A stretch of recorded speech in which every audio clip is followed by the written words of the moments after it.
Okay. So, అంటే గచ్చిబౌలి గాకుండా ఈ వంశీ ఫార్మ్‌కి సంబంధించి గూడా హనీ, ఆ హనీ ఫేమస్. చాలా ప్యూర్ ఉంటది హనీ అని చెప్పి గూడా ఆ వంశీ ఎప్పుడు చెప్తూ ఉండేవాడు. సో, తన స్టేటస్ గూడా హనీకి సంబంధించి పెడుతుండేవాడు గదా! మీరు ఉన్నప్పుడు మీరు గమనించిందేంది ఈ హనీ విషయం? నిజంగా ప్యూరా? అంటే నేను ఫేస్ చేసిందయితే అది రియల్‌గా ప్యూర్ అనేదైతే నాకు తెలవదు. బట్ రేజ్డ్ ఆన్ కంప్లెయింట్స్ అయితే ఇది డాబర్ హనీ లెక్కున్నదనైతే కొంచెం కంప్లెయింట్స్ అయితే వచ్చినప్పుడే నేను ఫేస్ చేశాను. ఎక్కువ ఏ కంప్లెయింట్స్ వస్తుంటాయి? ఏ ప్రొడక్ట్ పైన కంప్లెయింట్స్ ఎక్కువొస్తుంటాయి? అంటే ప్రొడక్ట్స్ అంటే మాక్సిమం అయితే హనీ మీద వచ్చేది. అంటే కాల్స్ వచ్చేదైతే తక్కువొచ్చినా ఒక 2, 3 కాల్స్ వచ్చినా గానీ హనీ మీద వచ్చేది. ఇంక వేరే ప్రొడక్ట్స్ మీద అయితే రాకపోయేది. ఓకే. బట్ ప్రైస్ హై ఉందనైతే కస్టమర్స్ కొంచెం అని చెప్పేది. అంటే ఇట్లా మేము కొనుక్కుందాం అంటున్నాం గానీ, తీసుకుందాం అనుకుంటున్నాం గానీ, కొంచెం ప్రైస్ హై ఉన్నది కదా అని అయితే అనేది.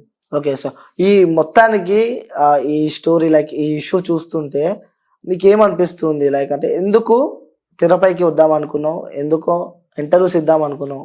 నేను ఇంటర్వ్యూస్ ఇద్దాం అనుకోనైతే ఏం అనుకోలేదు. హ్మ్. బట్ ఒకసారి ఇచ్చినాం కాబట్టి అది ఏందో ఇంతకుముందు ఏందంటే నేను ఇట్లా ఇంత ఇన్ఫర్మేషన్ ఏం మాట్లాడలేదు. బట్ బేస్డ్ ఆన్ కొంచెం అడిగినారు కాబట్టి నేను ఇస్తున్నా. యెస్. అవును. అది మేము అడిగినాం. ఎందుకంటే మీరొచ్చారు, మాట్లాడారు, ఎలిగేషన్ ఏసారు కాబట్టి వాస్తవాలేంటి తెలుసుకునే ప్రయత్నంలోనే మేముంటాం ఎప్పుడు. సో, అందుకోసమే పిలవడం జరిగింది. ఒకటే ఏందనంటే ఫార్మర్స్ నుంచి తీసుకొచ్చుకొని స్టోర్‌లో అమ్మండి. అది కొంచెం ప్రైస్ ఫార్మర్స్ తీసుకొస్తారు కాబట్టి కొంచెం ప్రైస్ తగ్గుతది. అంటే రాబడి తక్కువ ఉన్నా గానీ కొంచెం ప్రైస్ తగ్గియొచ్చు అనేది నా కాన్సెప్ట్. అది మీరు అదొక్కటి అంటే వంశీ ఫార్మ్స్‌లో అదొకటి చేస్తే బావుంటది. ఫార్మర్స్ నుంచి తీసుకొచ్చి బావుంటది. అండ్ ఇంకొకటి ఏందంటే ఇంకొక 3 ఎకర్స్ కాకపోతే ఇంకొక 2 ఎకర్స్ తీసుకొని మంచి ల్యాండ్ తీసుకొని మంచిగా వీళ్ళే వెజిటేబుల్స్ బయట అగ్రికల్చర్ స్టూడెంట్స్ చాలా మంది ఉన్నారు. అంటే బీఎస్సీ చేయలేక ఫైనాన్షియల్‌గా ప్రాబ్లమ్స్ ఫేస్ ఉండి బీఎస్సీ చేయలేక ఇట్లాంటి వాళ్ళు చాలా మంది ఉన్నారు. సో, ఇలాంటి వాళ్ళని తీసుకొచ్చి మంచిగా ఫార్మింగ్ చేసి వీళ్ళే ఫ్రెష్‌గా ఆర్గానిక్ వెజిటేబుల్స్ వీళ్ళ ఫామ్‌లో పండించి అవి తీసుకొచ్చి స్టోర్‌లో పెడితే బావుంటదని అయితే నా ఆలోచన. ఓకే. అంటే మీరు వేస్తున్న ఎలిగేషన్ ఏందంటే సో, ఆ కంపెనీ నుంచి కాకుండా ఫార్మర్స్ నుంచి డైరెక్ట్ కొంటే బాగుంటదని చెప్పి ఒకటి చెప్తున్నారు. ఇప్పుడు తీసుకొచ్చే ప్రొడక్ట్లు కొన్ని ఫార్మర్స్ నుంచి తీసుకొస్తున్నాం, కొన్ని కంపెనీ అంటున్నారు. అవును. ఆ కొన్ని గానీ కంపెనీ నుంచి తీసుకురాకుండా ఫార్మర్స్ నుంచి అదొకటే మీరు తనపై చేస్తున్న ఎలిగేషన్ అదొకటే అంటారు. సో, తనకు సంబంధించి గానీ తనకి అమ్మాయిల విషయం గానీ ఎలాంటి ఎలిగేషన్స్ అయితే మీరు వేస్తలేరు. అంటే నేను చూడలేదు కాబట్టి నేను చెప్పలేము. ఓకే. మొత్తానికి మీకు అదొకటే ఇబ్బందిగా ఉండే. సో, అదొకటి చెప్తున్నారు మీరు. ఓకే. సో, మిమ్మల్ని తీసేస్తారు కాబట్టి ఆ బాధ మీపై ఉంది. అవును. ఓకే. లైక్ వితౌట్ రీజన్ మిమ్మల్ని తీసేస్తారు కాబట్టి సో, మీరు దాన్ని అడుగుతున్నారు. అంతే. నాకు వన్ అంటే చెప్పి తీసేస్తే బాగుండదు. ఓకే, నేను యాక్సెప్ట్ చేస్తా. బట్ చెప్పకుండా తీయడము అండ్ ఆ టైంలో గ్రూప్స్‌లలో నుంచి రిమూవ్ చేయడము. అంటే ఇప్పుడు రాజేష్ అనే వ్యక్తి కూడా ఇంటర్వ్యూస్ ఇస్తూ ఉన్నాడు, మనం చూస్తూ ఉన్నాము. ఎందుకంటే మీరు కూడా పక్కన కూర్చొని ఇద్దరు కలిసి ఇంటర్వ్యూస్ ఇచ్చారు. సో, తనే చెప్పడం మనం చూస్తాం. లైక్ తను ఎక్కువ తాగుతుండేదో అడవిలా ట్రావెల్ చేసినాడు కాబట్టి అదే అంటున్నా. అంటే తను మీతో ఎప్పుడైనా షేర్ చేసుకోవడం అంటే ఇట్లాంటి అయితే ఏం చేయలేదు. జస్ట్ మనం ఆఫీస్కి వెళ్ళినామా, ఆఫీస్లో ఏమైనా డౌట్స్ ఉన్నాయా, ఫోన్ చేసినామా, మాట్లాడినామా, రావడమా. ఇప్పుడు రాజేష్ చేసిన ఎలిగేషన్స్ నమ్మొచ్చు అంటావా?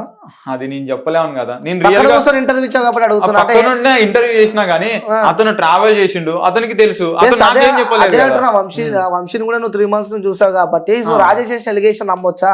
అంటే నేను చూసి నిజంగా నేనున్నప్పుడైతే నాకు తెలిసింది అయితే తెలియదు. అంటే జస్ట్ మా దగ్గరకు వచ్చేది, మాట్లాడేది, వెళ్ళేది. అట్లాంటప్పుడు నేను ఎప్పుడు చూడలేదు కదా. నేను ఎట్లా చెప్పలేను కదా. ఓకే. సో, చూడలేవు. నేను రియల్ గా ఓకే చూసి ఇట్లా ఫేస్ చేస్తే ఏదైనా ఎవరైనా అంతే, ఏదో ఇట్లా ఒకళ్ళు చెప్పినారు కానీ మనం ఎలిగేషన్ చేస్తే తప్పు అవుతుంది. ఇప్పుడు రియల్ గా మనం వాళ్ళ ముందు చూసి ఇట్లా మనం ఫేస్ టు ఫేస్ చూసి ఓకే రియల్ గా జరిగితే దెన్ నీకు చెప్పొచ్చు. నేను ఓకే ఇట్లా చేస్తారు ఇట్లా అని చెప్పొచ్చు. బట్ నేను ఎప్పుడు చూడలేదు కాబట్టి నేను చెప్పలేను కదా. అతను రాజేష్ అనాథంగా నాకు ఎప్పుడు షేర్ చేయలేదు. ఇట్లా మేము నమ్ముతావు, ఆ వాస్తవాలు నమ్మను నేనైతే. ఓకే. సో, చివరిగా మీ వంశీకి చెప్పాలంటే ఏం చెప్తావు? ఈ వీడియో చూస్తే మీ సార్కి వంశీకి చెప్పాలంటే ఏం చెప్తావు అంటున్నా? మీరు డైరెక్ట్ గా ఫార్మర్స్ దగ్గర నుంచి టోటల్ గా వంశీ ఫార్మ్స్ లో ఏ ప్రొడక్ట్ అయినా కానీ ఫార్మర్స్ దగ్గర నుంచి తీసుకురాండి. ఓకే. అండ్ వెజిటేబుల్స్ వరకు ఇప్పుడున్న 3 ఎకర్సే కాకుండా ఇంకొక 2 ఎకర్స్ తీసుకొని మంచిగా అందులోనే ఫార్మింగ్ చేసి మంచిగా ఫ్రెష్ వెజిటేబుల్స్ మీ స్టోర్ లో పెట్టండి. ఓకే. బయట నుంచి ఎక్కడి నుంచి తీసుకురాకుండా మీరే ఫార్మింగ్ చేసి వెజిటేబుల్స్ వరకు పెట్టండి. సరే ప్రొడక్ట్స్ అంటే ఫార్మర్స్ దగ్గర నుంచి తీసుకొచ్చి పెట్టండి. సో, ఫైనల్లీ ఎప్పుడో ఒక రోజు మంచి సక్సెస్ అనేది వస్తుంది ఇలా చేస్తే అనేది నా ఒక అదొకటే చెప్పాలనుకుంటున్నాను. ఓకే. ఇంకా మన వ్యూవర్స్కి ఏమైనా చెప్పాలనుకుంటున్నా? ఎందుకంటే వంశీ అండ్ farm కి అక్కడ నుంచి ఓకే కొంచెం మంది అంటున్నారు, అంటే ఇంతకుముందు ఇచ్చిన ఇంటర్వ్యూలో కానీ కొంచెం మంది ఏమన్నారు అంటే వీళ్ళిద్దరిట్లలో ఎవరో ఒకళ్ళు ఫామ్ పెడతారు అనేది ఇట్లా అంటున్నారు. ఉమ్. నేను లేకంటే డౌట్ వస్తుంది ఒక ఫామ్ పై ఆ. ఎలిగేషన్ వేసినప్పుడు, సో వీళ్ళు ఏదో పెడదాం అనుకుంటారు కాబట్టి వాళ్ళని కించపరుస్తున్నారు అని చెప్పి ఎవరికో ఒకరికి వస్తూ ఉంటది, అంటే మన వ్యూవర్స్ కి వచ్చింటది. సో ఆల్రెడీ కామెంట్స్ కానీ పెట్టినారు. సో నేను వాటికి రిప్లై ఇద్దాం అనుకుంటున్నా. ఎందుకనంటే ఆల్రెడీ నేను బయటకు వచ్చిన ఒక 1 month తర్వాతకి నేను మా ఊర్లో మా ల్యాండ్ లో ఒక హాఫ్ ఎకర్ లో ఫార్మింగ్ స్టార్ట్ చేసిన ఆల్రెడీ. ఓ అప్పుడే వెరీ గుడ్. ఎందుకనంటే నాకు నేను చిన్నప్పటి నుంచి మా డాడీ వాళ్ళతో పనిచేసేది ఇది అనేది అన్ని పనులు వచ్చు నాకు. చిన్నప్పటి నుంచి తెలుసు నేను ఎట్లా ఫార్మింగ్ చేయాలి.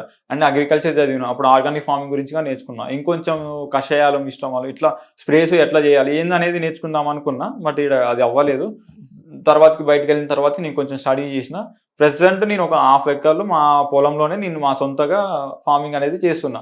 సో నేను ఛానల్ పెట్టిన ఆల్రెడీ. అంటే చాలా మందికి అనుకోవచ్చు ఇట్లా చేస్తారు, ఇట్లా చేయొచ్చా, ఇట్లా వాళ్ళని చూసి కాపీ కొట్టారు అని అనుకుంటారు. బట్ నేను ఇంటర్వ్యూకి వెళ్ళినప్పుడు చెప్పిన ఇట్లా నేను ఫార్మింగ్ నేర్చుకుందామనే వచ్చిన, బట్ అది అవ్వలేదు. సో నేను నా సొంతంగా ఇప్పుడు ఛానల్ పెట్టిన అండ్ నేను ఫార్మింగ్ చేస్తున్నా.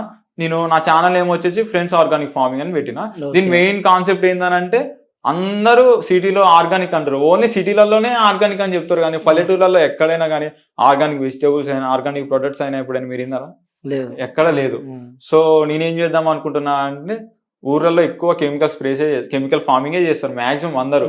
ఆల్రెడీ వాళ్ళకి చాలా మంది హెల్త్ ఖరాబ్ అయి ఉంటుంది ఫార్మర్స్ కి. మాక్సిమం రీసెంట్ గా మనం ఒక రిపోర్ట్ లో కానీ చూసినాం, ఒక నియర్లీ 400 ఫార్మర్స్ కి టెస్ట్ చేసి అందులో 300 members కి క్యాన్సర్ ఉందని అయితే వచ్చినది. సో వాళ్ళకి ఎంతో కొంత బెనిఫిట్ అయ్యేలాగా వాళ్ళ హెల్త్ మంచిగా ఉండేలాగా చేద్దామని చెప్పేసి ఫార్మింగ్ స్టార్ట్ చేసిన. నా మెయిన్ కాన్సెప్ట్ ఏంటంటే ఇప్పుడు నా ఫామ్ లో నా సొంత పొలంలో నేను పండించి రియల్ గా పండిస్తా. ఇప్పుడు మనం ఏంటంటే ఎవరు చూడరు, ఊర్లలో ఏంటంటే మనం ఎట్లా చేస్తున్నాం అనేది ఎవ్రీథింగ్ అబ్జర్వ్ చేస్తారు, ఫార్మింగ్ ఎలా చేస్తున్నది. నేను అక్కడ ఏదైనా మిస్టేక్ చేసి ఉంటే వాళ్ళు ఎమ్మటే క్యాచ్ చేస్తారు, అప్పుడు నన్ను క్వశ్చన్ చేయగలుగుతారు. సో అలా కాకుండా నేను ఊర్లోనే చేస్తున్నా. బయట మార్కెట్ లో ఉన్న ప్రైస్ కి కొంచెం లిటిల్ బిట్ కాస్ట్ పెట్టి నేను ఆల్రెడీ మా ఊర్లో సేల్ చేస్తున్నా వెజిటేబుల్స్ అనేవి. సో దీన్ని బట్టి నేను ఏదో పెద్ద బిజినెస్ చేయాలనుకోవట్లేదు, నేను ఏం చేయాలనుకోవట్లేదు. జస్ట్ మా ఊర్లో మా పొలంలో నేను పండించి మా ఊరు పక్కల మా చుట్టుపక్కల ఉన్న వాళ్ళకే నేను ఈ ఆర్గానిక్ వెజిటేబుల్స్ అనేది సేల్ చేద్దాం అనుకుని నేను ఇళ్ళకి వచ్చిన. ఎందుకంటే నాకు అంతా తెలుసు కాబట్టి నేను చేద్దాం అనుకుంటున్నా. అక్కడ వాళ్ళు తెలిసి తెలియదు, వాళ్ళు ఏం చేయట్లేదు. ఇప్పుడు నాకు నాలెడ్జ్ ఉంది కాబట్టి నేను ఇక్కడికి వచ్చి చేస్తున్నా. ఇది నేను ఫ్యూచర్ లో ఇట్లా నేను స్టోర్ పెట్టడాలు, ఇట్లా మళ్ళీ ఆర్గానిక్ ప్రొడక్ట్స్ ఇట్లాంటివి అయితే నేను ఎప్పుడు చెప్పను, డైరెక్ట్ నేను కెమెరా ముందే చెప్తున్నా. ఇలాంటివి నేను ఏం పెట్టను, జస్ట్ మా ఊర్లో ఉన్న ఫార్మర్స్ కి మా చుట్టుపక్కల ఉన్న వాళ్ళకి ఆర్గానిక్ వెజిటేబుల్స్ అందిద్దామని చేసి పెట్టిన. ఆర్ఎల్స్ ఇంకా మా స్టూడెంట్స్ అగ్రికల్చర్ మా ఫ్రెండ్స్ ఉన్నారు వేరే తెలంగాణ స్టేట్ మొత్తం, వాళ్ళకి ఎవరికైనా ఇంట్రెస్ట్ ఉందా అని అంటే నేను వాళ్ళకి సపోర్ట్ చేస్తా. వాళ్ళ ఊర్లలో వాళ్ళ ల్యాండ్ లో వాళ్ళు ఫార్మింగ్ చేసి వెజిటబుల్స్ అనేది వాళ్ళ ఊర్లో ఉన్న ఫార్మర్స్ కి అందిద్దామని చెప్పేసి కాన్సెప్ట్ ఇది. Super bro. సో మీరు అనుకున్న గోల్స్ అన్ని రీచ్ కావాలని చెప్పి మనస్ఫూర్తిగా కోరుకుంటున్నా. Thank you bro. Thank you.